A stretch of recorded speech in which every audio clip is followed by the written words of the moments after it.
తెనాలి అంటే తెనాలేరా, గ్రేట్. బిజీగా ఉండే టైంలో పాపులర్ డాక్టర్ కైలాష్ క్లినిక్ తాళం వేసి పారిపోయాడు. అవును, వాడు ఎక్కడికి పోయాడు? ఫ్యామిలీతో ఊరు వదిలి వెళ్ళారు. ఊరు వదిలిపెట్టి వెళ్ళిపోయాడు. ఊరు వదిలిపెట్టి ఇక మీద అందరు పిచ్చివాళ్ళు. ఏంట్రా ఏంటి నన్ను ఎదురుగా పెట్టుకొని పిచ్చోళ్ళు అనకూడదు అంటున్నారండి. అది వాడికి అర్థమైతే నువ్వేంటి శిష్యం చెప్పంటావు? ఇక ఊళ్ళో ఉన్న పిచ్చి వాళ్ళంతా నా దగ్గరికి రాబోతున్నారు. పంచభూతం గ్రేట్. అవును, వైజాగ్ వెకేట్ చేసి వెళ్ళిపోయాడా? డాక్టర్ వెకేట్ చేసి వెళ్ళలేదు, వెకేషన్కి వెళ్ళారు. వెకేషన్ కా? ఓ, తిరిగి రావడానికి 4 రోజులు పడుతుందని చెప్పారు. అప్పటి వరకు నా గతి. ఊరుకోయ్యా డాక్టర్, మీ గతి? నువ్వు ఉండరా. నువ్వేంటి చెప్పేది? మీరు రాసిచ్చిన మందుల చీటి మళ్ళీ రాసివ్వండి.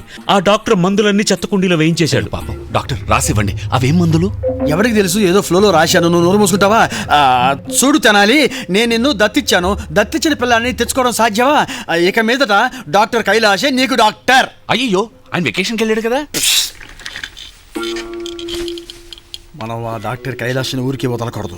ఇది అక్కడే చెప్పుండొచ్చు. ఎంత డబ్బు ఖర్చు అయినా పర్వాలేదు. మీరు వెకేషన్కి వెళ్తారా? నేను ఆ డాక్టర్ని వదలను. ఏం చేయబోతున్నారు? వదలబోతున్నాను. అయ్యో, వదులుతారా వదలరా? కరెక్ట్గా చెప్పండి. తెనాలిని ఆ డాక్టర్ పైకి వదులుతాను. నేను ఆ డాక్టర్ని ఊరికి వదలను. అర్థమైందా? అక్కడికి పద. డాక్టర్ ఏ ఊరికి వెళ్ళారయ్యా? అదే కొడైకెనాల్కి. మీరు నా కోసం అక్కడికి ఎందుకు వస్తున్నారండి? మేమక్కడికి వస్తున్నట్టు నీకెలా తెలుసు? మీరిద్దరు అక్కడికి వెళ్ళి రహస్యంగా మాట్లాడారుగా. ఇక్కడే మాట్లాడుండొచ్చు. మీకు ఏది ఇష్టం అది చేయండి, కానీ ఇష్టాలు లేవు. ఇక మీదట అన్ని కష్టాలే. ఏమిటంటున్నారు? అదే కొడైకెనాల్ వస్తాన్ని గొడవ చేస్తున్నాడు అంతే. ఇట్రా, కొడైకెనాల్ వెళుతున్నాం. అయితే ఇక్కడ నా గతి. ఇక మీదట తెనాలేరా మనకి కొడైకెనాల్.